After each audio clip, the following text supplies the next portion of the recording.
We associate the Roman Empire with the hot sun, bright marble, and green olive trees. Most people imagine legionnaires sunbathing on a cozy Mediterranean beach between battles. But the historical reality was completely different and far more brutal. Roman soldiers were regularly sent to the coldest corners of Europe, where the harsh winters showed no mercy to the weak. And they survived there not because of magic or the mercy of the ancient gods. Imagine wild Germania or Britain 2,000 years ago. These were dense, incredibly dark forests where temperatures stayed below freezing for weeks on end. Now imagine having to march there in heavy iron armor. Sounds like a sophisticated and very painful way to commit suicide, doesn't it?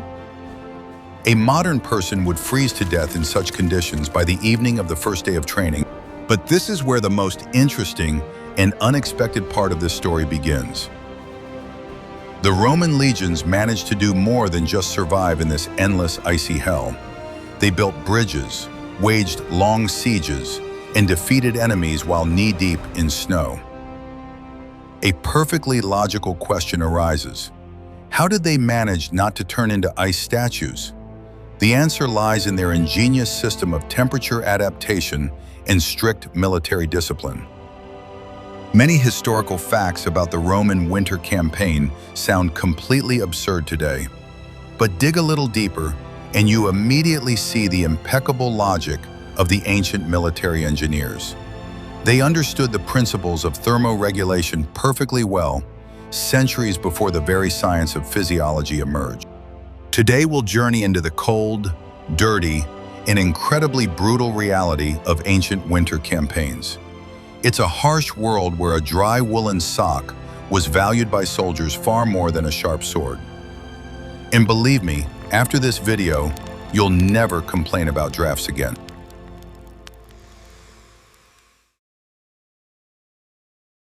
Let's start by debunking one of the biggest historical stereotypes once and for all. We're used to thinking that the Romans fought exclusively in a comfortable and very warm climate. On the big screen, legionnaires always struck proudly before their enemies, with bare arms and legs. It seems like their only problem on a military campaign was a sudden, severe sunstroke. But in reality, the borders of the vast empire stretched all the way to the forests of Germany and Scotland. In these remote northern regions, winter lasted for months on end, and temperatures dropped well below freezing. Imagine a native Roman from Naples suddenly finding himself in a snow-covered German forest. For a southern guy, it was a literal and brutal culture shock of incredible proportions. Rome's enemies knew their native lands inside out and masterfully used the cold as a free weapon. Local tribes sincerely hoped that these pampered southerners would simply freeze to death during their very first winter. But this is where things get really interesting, and even a little scary for the barbarians. The Romans had no intention of retreating in disgrace just because the weather had taken a sudden turn for the worse. They quickly realized a simple truth, that the climate was merely a logistical problem. And when it came to solving complex logistical problems, these men were the best in the ancient world. The army began adapting to the cold with such alarming speed that it still amazes historians today. In the modern world, developed countries spend billions on developing new winter gear. Scientists spend a long time testing innovative fabrics in cryo chambers in search of the perfect thermal balance. The Romans did exactly the same thing, but right on the brutal and bloody battlefield. If a piece of clothing didn't work in the cold, the soldiers simply died from inevitable hypothermia. It was an extremely brutal, but absolutely foolproof method of military natural selection for technology. However, this ancient, unappealing material possessed truly magical properties for a marching soldier. Even when soaked through in the rain, such wool continued to retain the precious heat of the human body. Modern, expensive synthetic fleece loses half its useful properties when thoroughly soaked. The Romans, however, could get caught in a prolonged icy downpour and calmly continue their long march. Nature had long since created the ideal material, and the legionnaires simply learned how to use it properly in practice. Roman military logistics ran like clockwork, especially when it came to the complex task of supplying warm clothing. Millions of sheep were regularly sheared throughout the empire to supply the massive active army. Weavers worked around the clock, producing kilometers of thick, coarse fabric for distant northern garrisons. It was an organized industry of truly industrial scale long before the invention of the first mechanical looms. No other army of the ancient world possessed such a powerful and seamless centralized system. Of course, this vast system was not without serious problems and fatal miscalculations on the part of the command. Sometimes heavy convoys carrying winter clothing would get stuck for long periods in impassable autumn mud. In such desperate situations, the freezing legionnaires had to improvise immediately for their own survival. They simply stripped fresh hides from killed wild animals and put them on right away. When the choice is stark between the smell of a dead bear and death, you always choose the bear. Thus, the beautiful modern myth of the warm Roman summer is mercilessly shattered by harsh historical reality. Ancient soldiers froze, suffered greatly, but stubbornly pressed forward through the snow and slippery ice. Their physical endurance completely shatters all our modern notions of the limits of human capability. But soldierly stubbornness alone was clearly not enough to survive in the winter forests. They needed the right layered clothing, the ingenious principle of which we will now examine in detail. Modern manufacturers of expensive sportswear love to boast about the so-called layering system. They actively try to convince us in their ads that they invented this ingenious principle quite recently. But here lies the funniest historical irony of this marketing ploy. Roman legionnaires successfully used a strict layering system 2,000 years before the advent of sports brands. They didn't write fancy academic papers about it. They simply saved their lives day after day. The basic element of any Roman soldier's wardrobe was always the most ordinary linen or woolen tunic. In the summer, it was a light, breathable fabric that freely let through a pleasant, cool breeze. But as soon as the legion crossed the snow-covered Alps, the rules of the game changed dramatically. In winter, soldiers would wear 2, 3, and sometimes even 4 thick tunics at once. Modern tourists call this a base layer, but the Romans simply called it their chance not to die. The air trapped between these numerous layers of fabric acted as the perfect free insulator. Your body warms this invisible pocket of air, and the cold from outside simply cannot penetrate inside. Augustus, the first Roman emperor, was famous for wearing as many as 4 warm tunics at once in the winter. If even the ruler of half the world bundled up like a cabbage, then ordinary legionnaires certainly didn't hold back. This simple method made it easy to regulate body temperature right in the middle of a long, grueling march.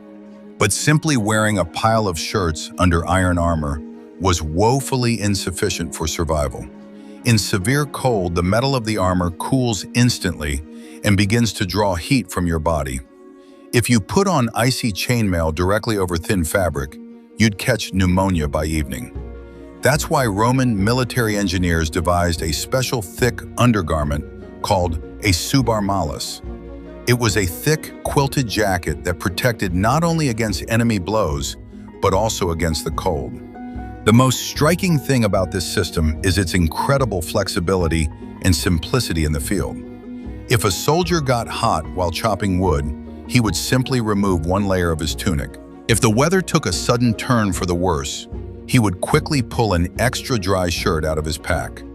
No complicated fasteners or zippers that could easily break or freeze solid on the ice. Just a belt that tightly cinched all those numerous layers together, preventing the cold wind from blowing in from below. To protect their necks from chafing against armor and the icy wind, they wore a faux cal. It was a long woolen or linen scarf that was tightly wrapped around the legionnaire's throat. The faux cal not only protected against colds, but also prevented cold snow from getting down their collars. If you've ever caught a snowball with your bare neck, you'll understand exactly how important this detail was. This simple scarf was so important that it became an unofficial symbol of Roman military brotherhood. But what about their hands, since tunics often had rather short sleeves? In the cold climate, the Romans quickly modified their clothing and began sewing on long, thick sleeves. This drew scorn from conservative elders in Rome, who considered long sleeves a sign of effeminacy. But the legionnaires on the frontier couldn't care less about high fashion trends in the capital or the opinions of politicians. It was important for them to keep their fingers intact so they could hold their heavy shields and swords firmly. Ultimately, the Roman layering system was a masterpiece of practical military design. Linen absorbed moisture, quilted subarmalus insulated the metal, and thick wool blocked the freezing air. All of this worked in perfect harmony, allowing the soldier to remain agile and not freeze to death. They cracked the code of winter survival long before science could officially explain it. But this flawless system had one very weak point, which we will discuss further. If you look at any classical statue of a Roman emperor or soldier, you'll notice one detail. Their muscular legs are always proudly bare, no matter what's draped over their shoulders. For a true citizen of Rome, wearing pants had for centuries been considered a sign of an uncouth, savage barbarian. Pants were worn by the Persians, Gauls, and Germans, while civilized people, in their view, wore noble tunics. This strange cultural pride nearly cost the empire entire armies during winter campaigns. But try explaining the concept of civility to your knees when you're standing in a meter-deep snowdrift. During their first encounters with the northern tribes, the Romans paid dearly for their southern fashions. Soldiers literally froze their feet off during long night watches in the icy forests. Obviously, a soldier with frostbite cannot march or maintain proper battle formation. Rome's military machine faced an enemy that could not simply be stabbed with a gladius. And this is where the strongest trait of the Roman army came to the fore: its absolute and ruthless pragmatism. As soon as the generals realized that bare feet led to massive non-combat losses, their pride quickly vanished. They looked at their Gallic enemies, who felt cozy in their woolen trousers in the cold. And the legions simply copied this barbaric piece of clothing without the slightest twinge of conscience. The army's survival always mattered far more to them than the opinions of snobs in the warm Senate. It is interesting to note how the pampered politicians in the very heart of Rome reacted to this fashion. The emperors even tried to enact strict laws categorically prohibiting the wearing of trousers within the capital. They claimed that trousers destroyed traditional Roman values and made the nation unacceptably weak. But the veteran legionnaires returning from the icy Germanic hell couldn't care less about these bans. If something saved your legs from amputation, you wouldn't give it up for the sake of a beautiful tradition. In addition to woolen trousers, the legionnaires used special long wraps to protect their shins. These were narrow strips of thick fabric that were tightly wound around the leg from the ankle to the knee. It sounds incredibly simple, but this ingenious detail served several crucial functions at once. First, the wraps provided an extra thick layer of warmth, and second, they protected the legs from thorns and rocks. Modern militaries, right up until World War II, used exactly the same wraps on a massive scale.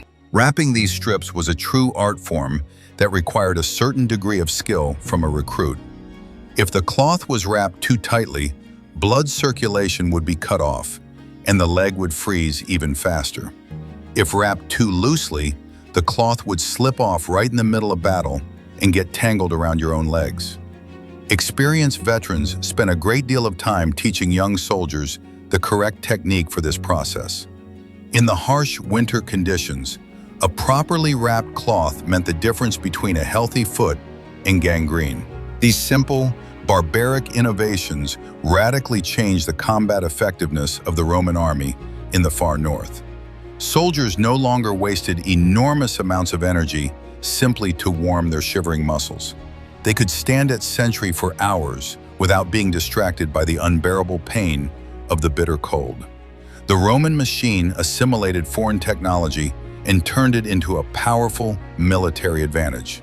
And therein lay the main secret of the legion's invincibility. They were never shy about learning. In the end, pants defeated centuries-old Roman pride with a crushing and unconditional victory. By the end of the empire's existence, long, thick trousers had become the absolute norm, even for the highest-ranking officers. Fashion always takes a back seat when the thermometer plunges into the freezing cold. But pants solved only half the problem with feet in deep snowdrifts. A far more terrifying threat was classic Roman summer footwear, which deserves a separate discussion. The modern internet is full of memes claiming that wearing socks with open-toed sandals is a fashion crime. It's believed that only odd tourists at resorts or very elderly and indifferent grandfathers do this. But here's a historical fact that will make you look at this practice with much more respect. 2,000 years ago, this fashion faux pas was the official military uniform of the most formidable army in the world. Roman legionnaires wore thick socks with sandals, and this saved their lives every winter day. The foundation of a Roman soldier's footwear was the famous caliga, a sturdy, open-toed leather sandal. It was ingeniously designed for long summer marches across hot, dry terrain. Numerous cutouts in the leather allowed the foot to breathe, preventing fungus and those dreaded soldiers' calluses. But try wearing such ventilated footwear in December somewhere on the snow-covered Scottish border. Your toes will turn an unhealthy shade of blue and fall off before you even reach your lunch break. The Romans understood this problem perfectly and quickly found an extremely effective, if not very attractive solution. They invented the udon, a thick, specially shaped sock knitted or sewn from dense fabric. Udons were sewn from single pieces of thick sheep's wool or felted like a small, soft felt boot. They lacked a heel in the modern sense, but fit the legionary's foot perfectly all the way to the ankle. This simple and crude detail transformed a summer sandal into quite tolerable winter footwear. But woolen socks alone were not enough for long marches through deep, icy snow. Legionnaires often stuffed their shoes with dry grass, moss, or straw for extra insulation. The straw created an excellent air cushion between the cold sole of the sandal and the warm woolen sock. This peasant trick had been known for millennia, and the army gladly adopted it. When you're standing in the mud on guard duty, you don't care about prestige. What matters is keeping your toes warm. Over time, of course, the command realized that even with socks, caligae weren't ideal for the north. The army began switching en masse to closed leather boots, which were called calcae. These were sturdy boots made from a single piece of thick leather that completely shielded the foot from the wind. They resembled modern army combat boots and provided excellent protection against deep snow. But even in these new, closed-toe boots, the legionnaires continued to stubbornly wear their favorite thick socks. The biggest problem in winter was the terrible layer of ice that covered the roads. The soles of Roman footwear were generously studded with iron nails that gripped the ground perfectly. But on hard, smooth ice, these iron nails turned the boots into veritable ice skates. Entire units would slip and fall while trying to hold their heavy shields and maintain a steady battle formation. This was a real disaster for an army whose tactics relied on a perfect wall of shields.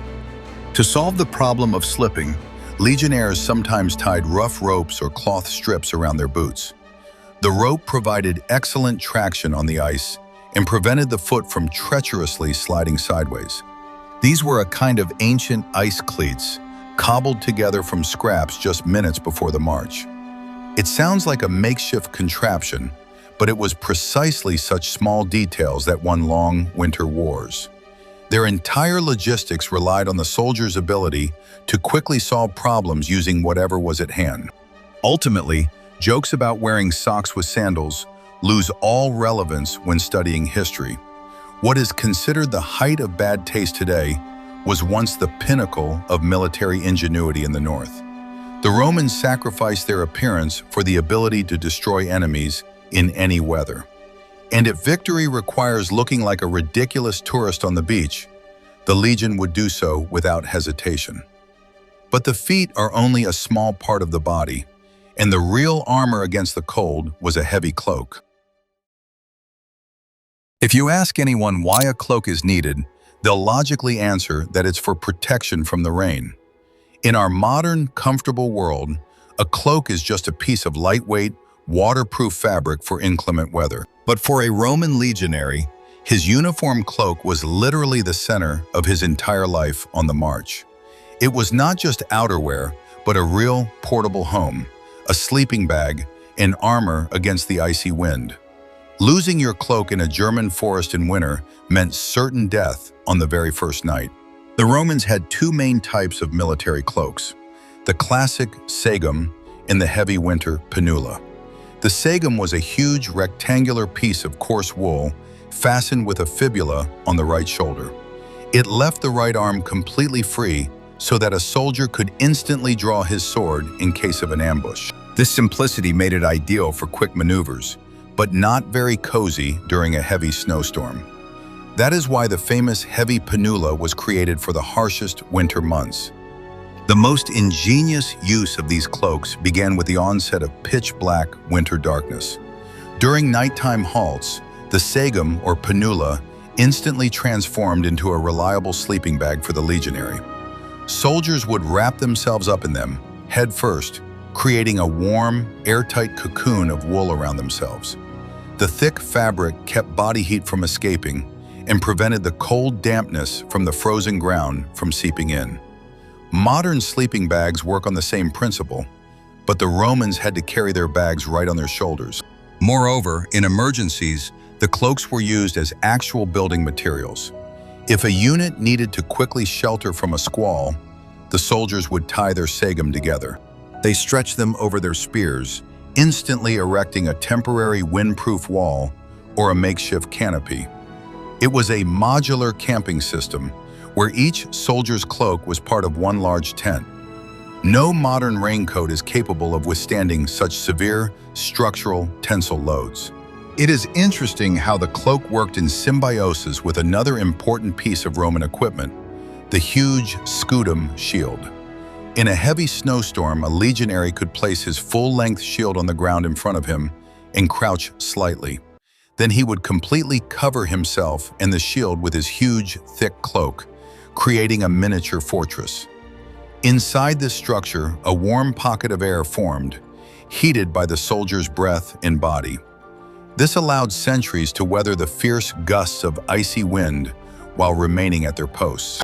The production of such cloaks required enormous costs, so the army strictly monitored their quality.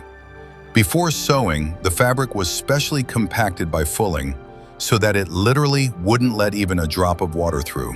Water simply rolled down the cloak's nap, just as it does on the feathers of waterfowl in nature. The legion's doctors knew full well that a dry soldier is a healthy and incredibly dangerous soldier. Therefore, the punishment for stealing or losing a cloak was as severe as that for losing one's personal weapon in battle. Even the color of the cloaks had a practical purpose that went beyond mere aesthetics.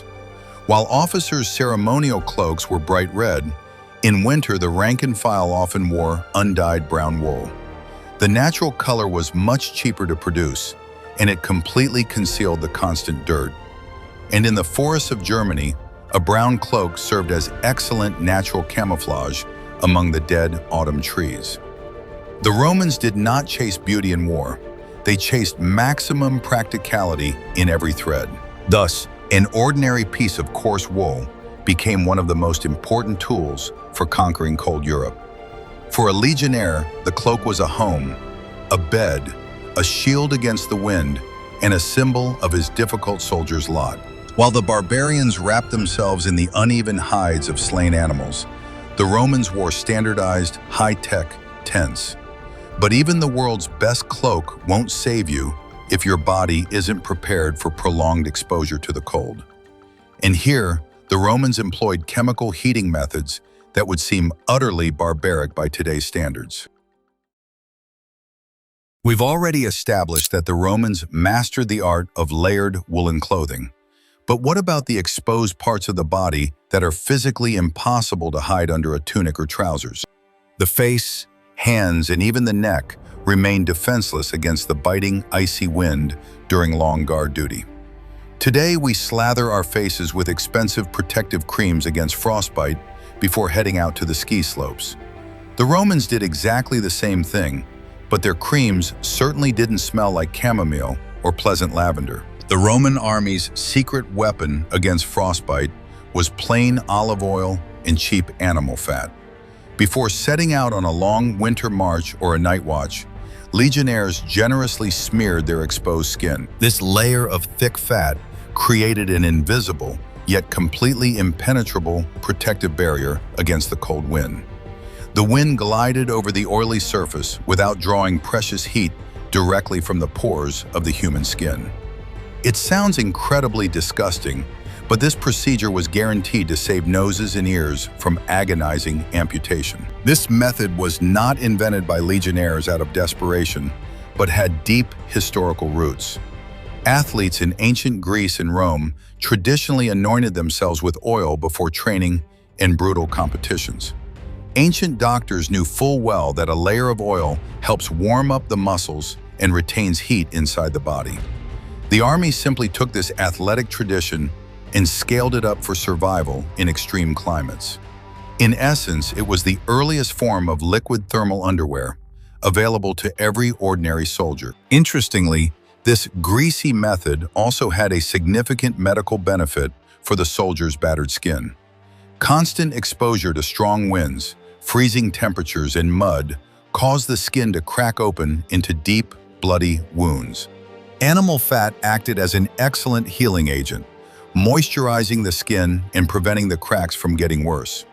Army doctors strongly recommended this unpleasant procedure to all recruits as a mandatory requirement. Refusing to grease one's face was not considered foolishness, but a direct violation of the regulations for maintaining a soldier's health. Now imagine what a battle between two armies looked like in such harsh winter conditions. Roman legionnaires, gleaming with fat, clashed with equally large-smeared savage barbarians. It was a battle of dirty, rancid-smelling men trying to kill each other in snowdrifts. No beautiful golden gleam or clean red cloaks, as we are often shown in movies. It was a struggle for survival in its most primitive and utterly unattractive form. The only downside to this fat-based system was the urgent need for regular and thorough washing. If the layers of lard weren't washed off for weeks, the pores would clog, and the soldiers would be covered in hideous boils and abscesses. Therefore, as soon as the legions set up a more or less permanent camp, they immediately built classic Roman baths. Even at the very edge of the world, in icy Britain, the legionnaires managed to construct hot steam rooms with heated floors. The bath was not a luxury, but a necessary tool for cleansing the body of thick layers of old grease. This ancient method of using fat as an insulator did not disappear with the fall of the empire. Ultra-long-distance swimmers in icy water still coat their bodies with a thick layer of petroleum jelly. They use the exact same thermodynamic principle that saved Roman legionnaires in Germany. Science has come a long way, but the laws of physics governing the human body have remained completely unchanged. Ancient people simply knew how to observe nature closely and draw the right, pragmatic conclusions. But no amount of clothing or face grease will save you if there is no energy inside your body to keep you warm. In the cold, the human body turns into an incredibly voracious furnace that requires a constant supply of fuel. The Roman army realized this very quickly and completely changed the soldiers' diet for winter military campaigns. To avoid freezing on the outside, they had to stuff a huge amount of the right calories into their stomachs. And we'll discuss this incredible carbohydrate-rich diet of the legionnaires in detail in our next chapter. Modern nutritionists constantly scare us with warnings about the dangers of excess calories, fatty meats, and too many carbs. We're told that the perfect body is built on salads, chicken breasts, and frequent scheduled meals. But if you suggested such a diet to a Roman legionnaire in winter, he'd just laugh in your face. And then he would freeze to death, because you simply can't survive long on salads when it's 20 degrees below zero. In winter, a soldier's body turned into a biological furnace that needed a constant supply of coal. The staple of any legionnaire's diet was always wheat, from which they made their own bread or thick porridge. In the summer, a soldier received about 3 pounds of grain a day, which provided a huge energy boost for long marches. But with the onset of severe cold, the need for calories rose to simply unbelievable, astronomical levels. The body expends enormous reserves of energy just to maintain a basic body temperature in the cold. Therefore, winter grain rations were significantly increased, turning legionnaires into walking carbohydrate processing machines. It is interesting to note the Romans' attitude toward alcohol during grueling winter campaigns on the northern frontiers. We often think that alcohol helps keep us warm, and this myth still kills many people in the cold. But Roman doctors already understood back then that pure, undiluted wine dilates blood vessels and causes the body to lose heat rapidly. Therefore, they strictly forbade soldiers from getting drunk before taking up a night watch or before a long march. A drunk sentry is a dead sentry, and the command enforced this rule with the utmost severity. Instead of dangerous wine, soldiers drank the famous pasca en masse, a mixture of water and cheap sour wine vinegar. In the summer, pasca perfectly quenched intense thirst and killed harmful bacteria in the questionable swamp water. And in winter, this strange, sour drink served as an excellent source of additional vitamins and minerals. In essence, it was an ancient sports energy drink that helped maintain electrolyte balance in an exhausted body.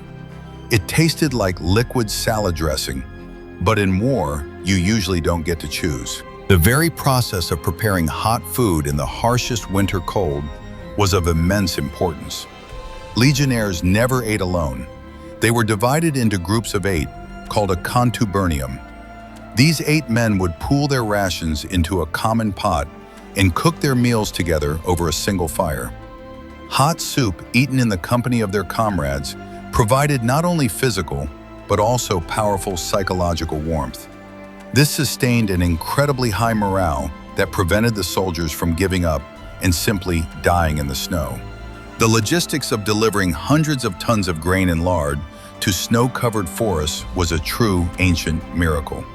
If a supply train was delayed by deep snowdrifts, an entire legion could lose its combat effectiveness in a matter of days. That is why the Romans built magnificent paved roads even in the wildest and most impassable corners of Europe.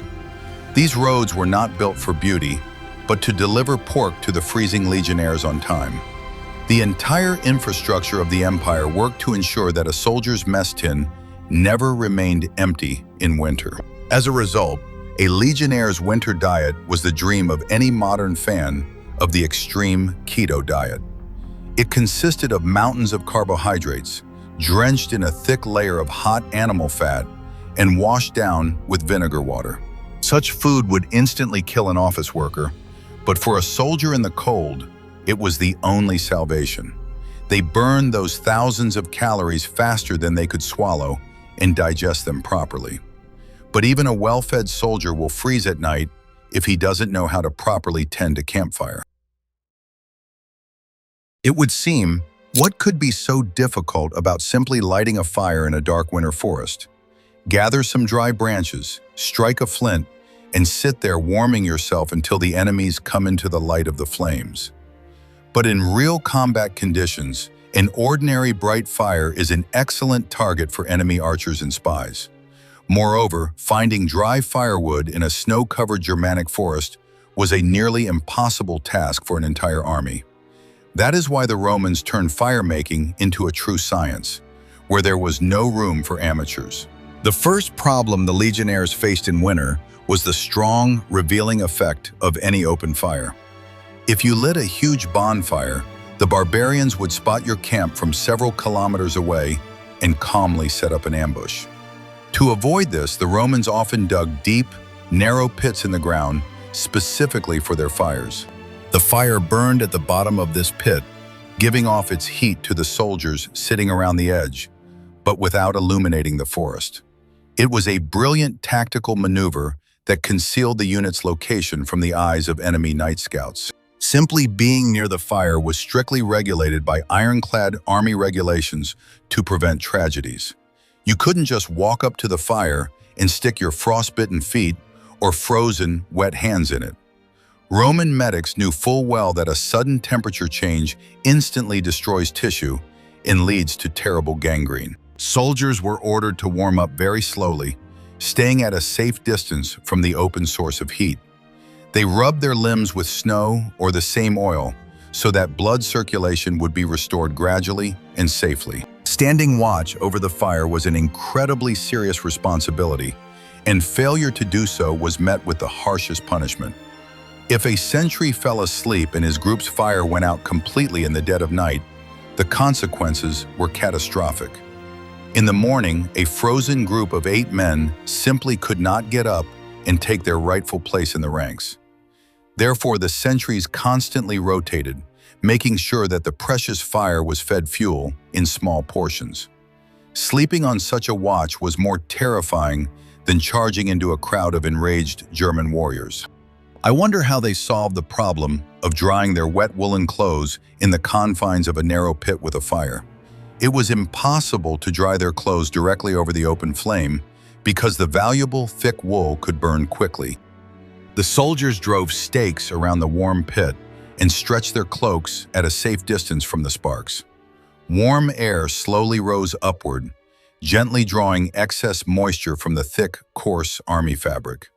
This took many hours, but it ensured that in the morning, the legionnaire would put on dry and warm armor. Sometimes, on the coldest and most dreadful nights, the soldiers had to literally sleep on the ground, warmed by the fire. They dug a long trench, built a good fire in it, and when it burned out, they covered the embers with earth. On top of this warm earthen bed, they laid a layer of dry branches, and only then did they lie down to sleep themselves. The earth gave off a soft, even warmth all night long, functioning as an ancient equivalent of electric heated floors. This trick is still actively used by hunters and experienced hikers in the extreme conditions of the winter taiga. As a result, the ordinary campfire in the Roman army ceased to be merely an uncontrollable pile of burning dry branches.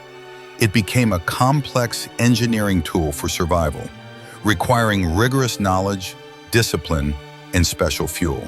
The Romans didn't rely on luck. They methodically calculated the temperature, draft, and visibility of their fire.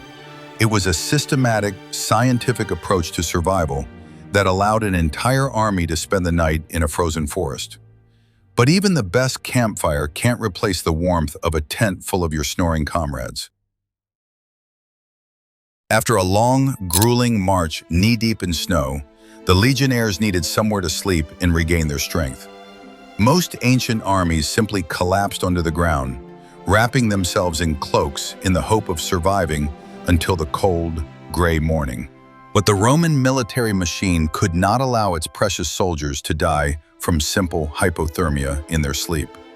Every night, despite their terrible exhaustion, they set up camp and pitched their famous leather tents. This tent was not just a shelter, it was a true masterpiece of collective survival in an icy hell. The air inside the thick leather tent quickly warmed from the soldiers' breath and the natural heat of their bodies pressed together. The temperature inside could be 10 or even 15 degrees higher than outside during a blizzard. The soldiers lay close together, pressing their backs against one another to minimize the loss of precious heat to the cold ground. This method of collective warming is still considered the most effective way for hikers to survive in an emergency winter situation. The Romans didn't study physics at universities. They simply realized that 8 people keep each other warmer than 1. It's important to understand that in this cramped tent, there was absolutely no room for personal pride or embarrassment. You couldn't refuse to sleep next to your snoring or smelly comrade in arms. You shared food, you went into battle together, and you warmed each other with your backs on cold nights. This brutal physical proximity forged incredibly strong psychological bonds among the members of a single small unit. They became literal brothers in blood and warmth, dependent on one another every second. For extra insulation from the frozen ground, a thick layer of dry branches or straw was laid on the tent floor. On top of the straw, the soldiers spread their heavy field coats, creating an excellent soft barrier against the icy ground. If you lie down on the bare winter ground, even in a down jacket, the ground will draw heat from you faster than the cold wind. The legionnaires knew this deadly rule all too well, so they never hesitated to spend time gathering insulating material. Their survival depended directly on the thickness of this makeshift bed of debris and branches. Interestingly, the tent entrance was never completely sealed, even during the most terrifying and unbearable blizzards. A tiny opening was always left at the top of the entrance for proper ventilation and to let carbon dioxide escape. If you were to seal 8 sweaty men inside an airtight leather bag, by morning they would simply suffocate from lack of oxygen. Centurions personally patrolled the night camp and strictly ensured that these ventilation slits remained open. This was yet another small but critically important detail of their vast system for safe winter survival. If the temperature dropped to truly extreme levels, stones heated in the fire were brought into the tent. The stones were placed in a small pit in the center and lightly covered with earth to prevent an accidental fire at night. These stones slowly gave off their intense heat, acting as a wonderful natural radiator until morning. It sounds incredibly cozy if you forget that a brutal war is raging all around and you're sleeping in the mud. But for an exhausted legionnaire, such a tent with warm stones seemed like the best hotel in the entire vast empire. Ultimately, the Roman tent was a masterpiece of minimalist design, built on the laws of thermodynamics and teamwork. They didn't invent complex heating devices. They simply used the resources of their own human bodies to the fullest. This system worked flawlessly for centuries, allowing legions to spend the night where other armies would simply have frozen to death. But this perfect system collapsed instantly if even one person broke the strict rules of survival. And we'll discuss the brutal price of such mistakes in our final chapter. This entire complex system of layers of wool, fat, calories, and cramped tents worked perfectly under one strict condition. It worked only when absolutely every soldier unquestioningly followed the strict orders of their stern commanders. In the conditions of a winter military campaign, any trivial laziness or carelessness was instantly punished by nature itself. And this punishment was always the same: a painful and utterly inglorious death from rapid hypothermia. That is why Roman discipline in winter became 100 times harsher than in even the most grueling summer campaign. Another fatal mistake was ignoring orders to keep moving during night watch.